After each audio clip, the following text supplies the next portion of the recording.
ഇതേ അച്ചമ്മയുള്ള കാലത്തുള്ളൊരു കഥയാട്ടോ. അപ്പോൾ അച്ചമ്മ ഫുള്ള് വെജിറ്റേറിയനാ. നോൺ വെജ് ആയിട്ടൊരു സാധനം കൈകൊണ്ട് തൊടൂല. എന്നും ഉരുളക്കിഴങ്ങ് ഉള്ളീൻ്റെയും കറി കൂട്ടുന്ന അച്ചമ്മേനോട് ഞാൻ ചോദിച്ചു, എന്തെങ്കിലും ഒരു വെറൈറ്റി കഴിച്ചുകൂടെ അച്ചമ്മക്ക്, വെജിറ്റേറിയനിൽ തന്നെ. അങ്ങനെ മുറ്റത്തേക്ക് ഇറങ്ങി അച്ചമ്മ പറഞ്ഞു, ഞാനേ 2 മത്തൻ്റെ എല്ലാം നുള്ളി വരട്ട മോളെ എന്ന് പറഞ്ഞു പോയതാ. അങ്ങനെ പറഞ്ഞു പോയ അച്ചമ്മേൻ്റെ കയ്യിൽ വലിയൊരു മത്തനും പിടിച്ചാ വരുന്നത്. സ്വന്തം തൊടിയിലുണ്ടായ മത്തനെ കണ്ടപ്പോൾ സത്യത്തിൽ ഞാനും ഒന്ന് സന്തോഷിച്ചെങ്കിലും മറുവശത്ത് ഞാൻ ചിന്തിച്ചത്, ഇനിയിപ്പം മീൻ വാങ്ങുന്ന പരിപാടി ഇവിടെ നിർത്തലേക്കുണ്ടാവുക. ഇനി ഈ ഒരു മത്തം തീരുന്നവരെ ചിലപ്പോൾ മത്തൻ്റെ ബിരിയാണി വരെ കഴിക്കേണ്ടി വരും. അങ്ങനെ ചിന്തിച്ച് നിന്ന് എനിക്ക് അമ്മ ഉണ്ടാക്കി കൊണ്ടു തന്നാട്ടോ ഈ ഒരു കറി. ഭയങ്കര ടേസ്റ്റാട്ടോ അതിന്.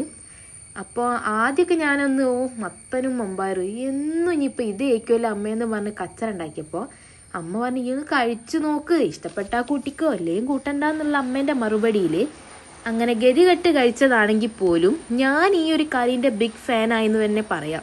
ഭയങ്കര ടേസ്റ്റാട്ടോ ഇതിന്. അപ്പം ഇഷ്ടപ്പെട്ട് കഴിഞ്ഞാൽ എന്തായാലും എല്ലാവരും ഒന്ന് ട്രൈ ചെയ്ത് നോക്കണം. സിമ്പിൾ കറിയല്ലേ. പിന്നെ ഞാൻ ഈ ഒരു വീഡിയോ ഇടുമ്പോൾ എൻ്റെ ഭർത്താവ് ചിലപ്പോൾ കാണും. അപ്പം പറയൂ, ഈ പറഞ്ഞു കൊടുത്തില്ലെങ്കിൽ ഇപ്പം ആരും ഇത് അറിയൂല, എന്നാലും എൻ്റെ അറിവ് ഞങ്ങൾക്ക് വേണ്ടി ഒന്ന് ഷെയർ ചെയ്തതല്ലേ.